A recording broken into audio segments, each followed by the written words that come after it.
और फिर बड़ी कार्रवाई को अंजाम दिया है। जयपुर एसीबी टीम ने अलवर में कार्रवाई कर 5 लाख रुपए की रिश्वत लेते थानागाजी विधायक के 2 बेटों समेत 4 लोगों को ट्रैप किया है। रिश्वत की यह रकम ठेकेदार के 14 लाख रुपए के बिल पास करने के एवज में मांगी गई थी। इस संबंध में परिवादी की ओर से एसीबी में सूचना दी गई थी।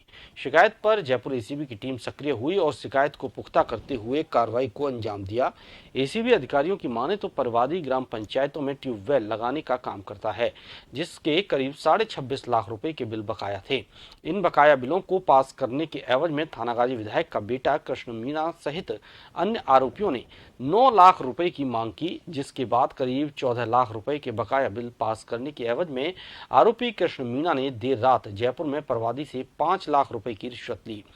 टीम इन चारों आरोपियों को एसीबी मुख्यालय लेकर आई। फिलहाल एसीबी अधिकारी इन आरोपियों से पूछताछ कर मामले की जांच कर रहे हैं।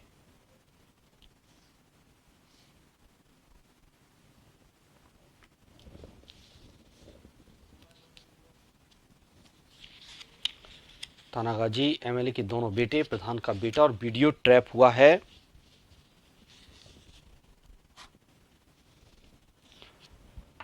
एसीबी ने बड़ी कार्रवाई को अंजाम देते हुए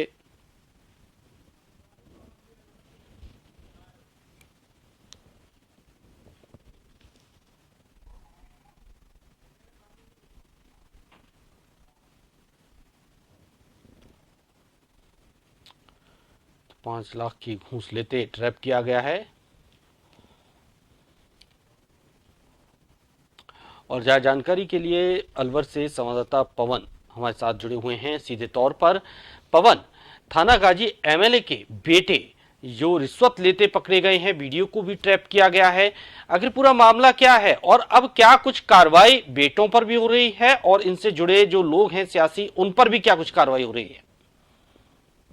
बिल्कुल भानु दीक्षित, मैं आपको बता दूं, अलवर जिले के जो थानागाजी के एमएलए है, उनके बेटे लोकेश व कृष्ण को सहित यहाँ के जो राजगढ़ जो प्रधान है, उनका बेटा जय जी प्रताप वही वीडियो नेतराम को एसीबी ने देर रात कार्रवाई करते हुए चारों को गिरफ्तार किया।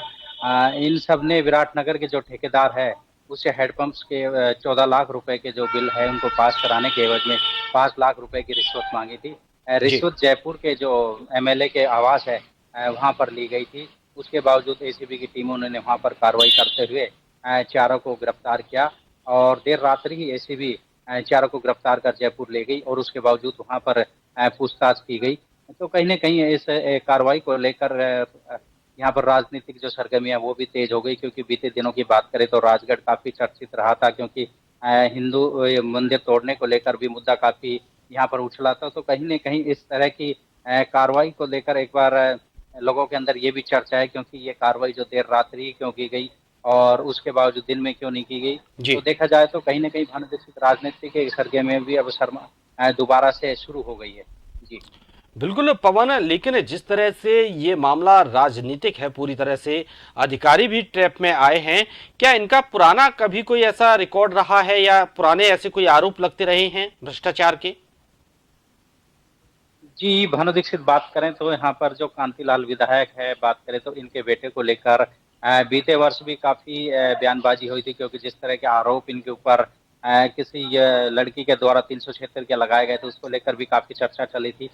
फिर एक इस राजनीतिक षड्यंत्र का रूप दिया गया था, मगर अब ये जो एसीबी का जो मामला है नया मुद्दा, क्योंकि जिस तरह से जो ठेकेदार है जी विराटनगर का, क्योंकि यहाँ की जो कुछ ग्राम पंचायत है जो विराटनगर के अंदर आती है, राजगढ़ की और तिजारा, तो कहीं नहीं, सॉरी, राजगढ़ और यहाँ थानागाजी, तो कहीं न कहीं इस तरह के इन्हीं को लेकर ये कार्रवाई पूरी की गई, क्योंकि यहाँ पर जो 14 लाख के जो बिल थे हैंडपंप के जो बकाया थे उन्हीं को पास कराने के एवज में 5 लाख रुपए की रिश्वत मांगी गई।